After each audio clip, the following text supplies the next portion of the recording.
Salut à toutes et à tous et bienvenue sur Tangerine. Comme à l'habitude, je suis ravi de vous retrouver pour la traditionnelle vidéo du bilan musical et qui plus est avec un t-shirt du dernier album des Cure. Vous vous en doutez, 2024 aura encore été hyper riche en sorties d'albums.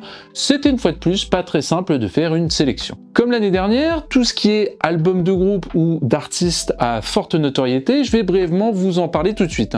Je vous mets un listing en description et ensuite je vous présenterai les albums plus indés qui ont fait pour moi l'année. Donc cette année, on a été gâtés entre The Smile qui s'inscrit dans la continuité du travail du groupe. Du côté de la pop, Billie Eilish a sorti un bijou. MGMT nous ont montré qu'ils étaient toujours dans la place. Le The Cure, je pense que si vous êtes ici, c'est qu'il vous a plu. C'est une vraie perle après 16 ans d'absence. Pas toujours évident de revenir sur le devant de la scène lorsqu'on a un ADN aussi unique que le groupe. Concernant Amyl and the Sniffers, c'est plus rock. Je pense que c'est leur disque le plus abordable. Et puis le Fantasy DC a tout défoncé dans les charts, il est cool. Le revirement musical du groupe s'opère bien, même si je pense que je retournerai plus sur Skinty Fia.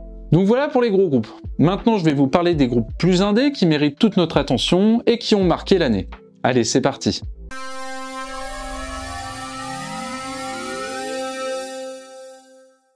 What is truth when your mind's alive?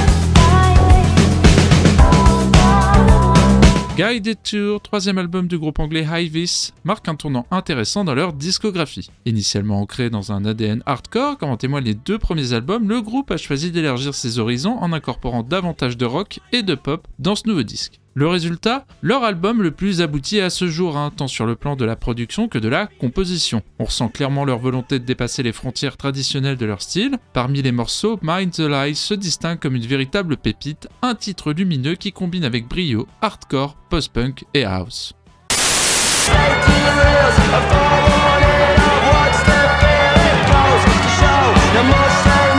Come and See, premier album de pur post-punk pour Guerriers. Cette année en Irlande, il n'y a pas que Fontaine's DC qui sévit dans la musique rock. Guerriers nous offre un disque fort en énergie qui va se distinguer par son agressivité. Vous serez convaincu ou non dès le premier titre, Nausea, qui vous entraîne avec un son intense. Ne vous attendez pas à une musique innovante, loin de là. En revanche, les guitares aériennes et les hurlements du chanteur, Dan Hoff, sauront vous convaincre et vous mettre dans l'ambiance. Je vous recommande d'ailleurs de commencer par ce titre, Nausea, qui annonce sans transition l'urgence rythmique qui structure ce disque. Bref, un groupe à surveiller de près.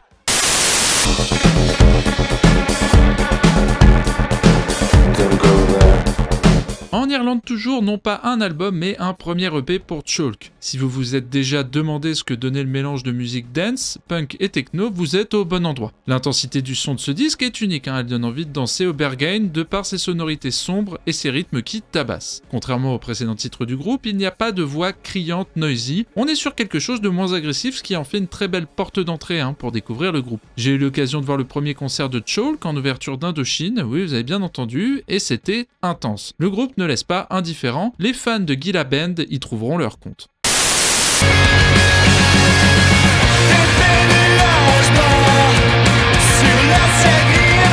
Du côté du punk français, les Toulousains de Night Watchers nous ont offert Split with Accidente, un super EP de 6 titres. Pour celles et ceux qui se disent que le punk français est mort, ça reste une utopie, un genre musical ne meurt jamais vraiment. Avec ce quatrième disque, Night Watchers base ses textes sur le livre Le temps des léopards d'Yves Courrière, un récit sans concession de la terreur, de la torture et de la mort pendant la guerre d'Algérie. Le groupe dépeint ainsi dans ses textes l'ambiance glaciale qui pèse sur la ville d'Alger à cette époque, notamment à travers le titre Casbah d'hiver. Il y a beaucoup de profondeur et de poésie dans les textes, chose assez rare dans le punk, on est loin de la dénonciation de la société de consommation. C'est un album d'hiver qui transpose une ambiance glaçante mais brille par ses textes.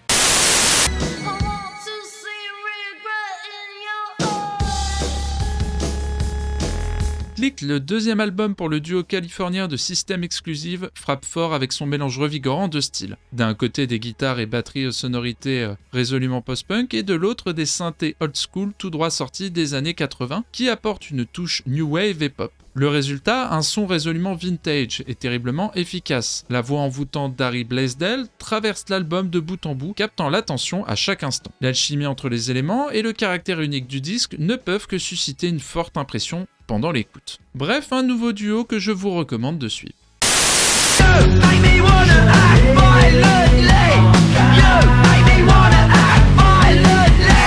Heavy Jelly de Softplay, un album retour après 6 ans d'absence. C'était un petit peu un incontournable, hein. Le duo anciennement appelé Slaves nous a sorti un album punk metal hardcore plus puissant, sauvage et frénétique avec des riffs lourds. Ce disque est plus chargé en paroles humoristiques, cartoonesques et second degré que leurs précédents. Je fais référence au titre John Wick et Mirror Muscles. Dans l'ensemble, ce disque est une belle réussite, hein. Le chanteur Isaac Holman impose une voix beaucoup plus agressive et présente. Le groupe livre également l'un des morceaux les plus émouvants de sa discographie, Everything and Nothing. Ce morceau explore la dépression qu'Isaac Holman a traversée en 2020, apportant une touche poignante et profonde au milieu d'un tourbillon d'énergie brute. Une parenthèse émotive qui contraste totalement avec ce que le public pourrait attendre. Hâte de les voir en concert.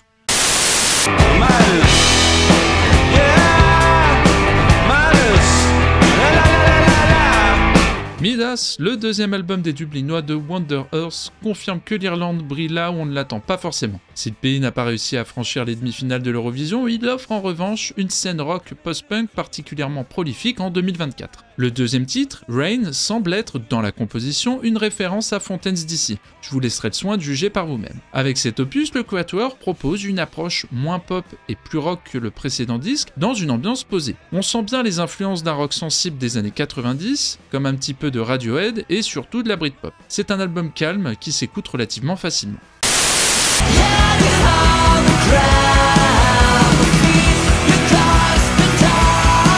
2024, année du dragon, quatrième album du Quatuor de Sens, marque une nouvelle étape pour Johnny Mafia. Ce disque est un véritable bijou qui témoigne de l'évolution indéniable du groupe. Avec cet opus, ils atteignent un niveau de maturité inédit, façonnant une identité musicale encore plus unique et affirmée. Le groupe s'est forgé sur scène et conserve cette sensibilité dans son processus d'écriture. On y retrouve leurs références habituelles comme les Pixies et Weezer. Les mélodies sont toujours aussi accrocheuses et surtout l'énergie est contagieuse. Le groupe ne cesse de proposer un nouveau rock français. He's an outsider, but he's been inside for us. She's a believer, but with perseverance. Hysterical Friends, premier album bien dosé pour les Anglais de Dead Letter. Jazz et post-punk font bon ménage. On le savait déjà, mais avec leur tout premier album, le groupe originaire du Yorkshire sublime par le mélange de genres. Le saxophone de Poppy Richler, véritable fil conducteur, s'élève au-dessus des autres instruments pour enflammer les morceaux et incarner l'hystérie évoquée par le titre de l'album. Associé à la voix grave et imposante du chanteur Zach Lawrence, cette combinaison unique confère au groupe une identité sonore singulière et mémorable. Un album à écouter sans fin et surtout à voir en live.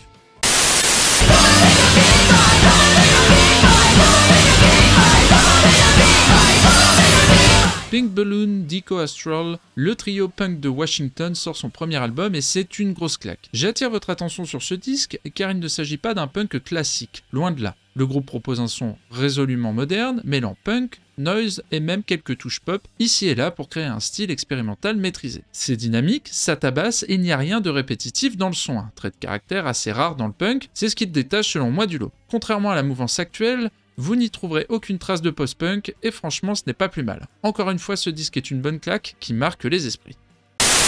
Voilà, c'était mes coups de cœur de l'année. Alors, il y a d'autres groupes que j'ai pas mis pour des raisons de durée d'épisode et de format, mais que je vous recommande d'écouter également. Our Brand Could Be Your Life de Bodega est un très bon album de rock underground indie, avec des hymnes irrésistibles. The Gloss de Cola, un album post-punk, mélancolique posé. Le P de Glassbeam, dans le genre psychédélique, musique indienne, on est servi. All Is Dust du groupe français Carcara est un bon mélange de stoner et de psychédélique pour un voyage post-apocalyptique. Le deuxième album de King Ghana, toujours dans la continuité du premier, et c'est un bonheur pour nos oreilles. Et aussi le premier disque du groupe de rock indie parisien Dog Park, un mélange entre calme et ouragan sonore. Donc voilà, c'est tout pour cet épisode sur le bilan de l'année. Merci à toutes et à tous de l'avoir regardé. J'espère que ça vous a plu et que vous avez découvert des groupes. Je vous invite à me faire votre bilan musical en commentaire ou de me donner votre album phare de l'année. Vous pouvez également vous abonner, liker et partager cet épisode autour de vous. Cela m'aide beaucoup. On se retrouve très bientôt. En attendant, prenez soin de vous. Salut!